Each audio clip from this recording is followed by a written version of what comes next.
અમદાવાદના જુહાપુરા રોયલ અકબર 4 રસ્તા પાસે એક નંબર પ્લેટ વગરના ડમ્પર ચાલક દ્વારા બર્ગમેન ચાલકને ટક્કર મારતા ટુ વ્હીલર ચાલકનું ઘટના સ્થળે મોત નીપજ્યું હતું। ઘટના સ્થળ ઉપર સ્થાનિક ટ્રાફિક પોલીસ પણ હાજર રહ્યા હતા।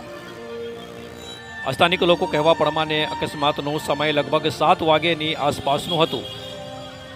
તેમ જે ડ્રાઈવર પીધેલી હાલતમાં હોય તેવું સ્થાનિકોનું કહેવું છે। સ્થાનિકોનો એક મોટો સવાલ પણ છે કે જ્યારે પોલીસ કમિશનર સાહેબના જાહેરનામા પ્રમાણે સવારના 6 વાગ્યાથી રાતના 11 વાગ્યા સુધી મોટા અને ભારે વાહનો પર પ્રતિબંધ છે। તદુપરાંત શાસ્ત્રી બ્રિજને સુરક્ષાના કારણોસર બંધ કરવામાં આવેલો છે, તો આ ડમ્પર શહેરમાં કઈ રીતે પ્રવેશે છે?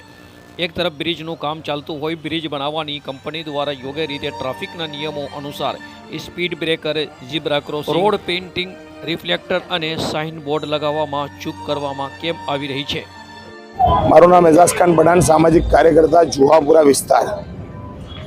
તમે અહીંયા જોઈ રહ્યા છો કે અભી હાલમાં એક ગમખાર અકસ્માત સર્જાયો છે અને રોયલ અકબર 4 રસ્તા ઉપર એક બર્ગમેન ગાડીવાળાને એક ડમ્પર દ્વારા હડફેટે લેવામાં આવે છે અને ઘટના સ્થળ પર તેનું મૃત્યુ થયું છે।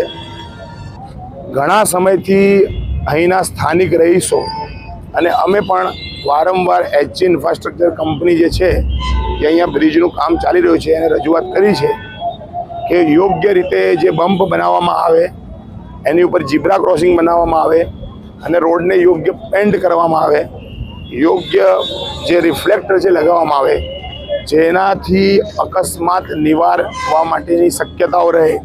અકસ્માત તો થવાના છે પણ નિવારવાની શક્યતાઓ રહે, પણ વારંવાર રજૂઆત છતાં આટલું મોટું 1243 કરોડનું કામ છે પણ આ લોકો જોડે આટલી સુવિધા નથી અને બમ્પ ઉપર પટ્ટા લગાવવા માટેની રજૂઆત કરવા છતાં પણ બમ્પ ઉપરના પટ્ટા યોગ્ય લગાવવામાં નથી આવ્યા। જુહાપુરા 4 રસ્તા પર 4 રસ્તાને બંધ કરીને આગળ જે કટ ખોલવામાં આવ્યો હતો યુ-ટર્ન, એ બાબતે પણ બમ્પ યોગ્ય બનાવવામાં ના આવ્યો, એ બાબતે પણ રજૂઆત કરવામાં આવી। ત્યાં બી ઘણા અકસ્માતો થયા હતા।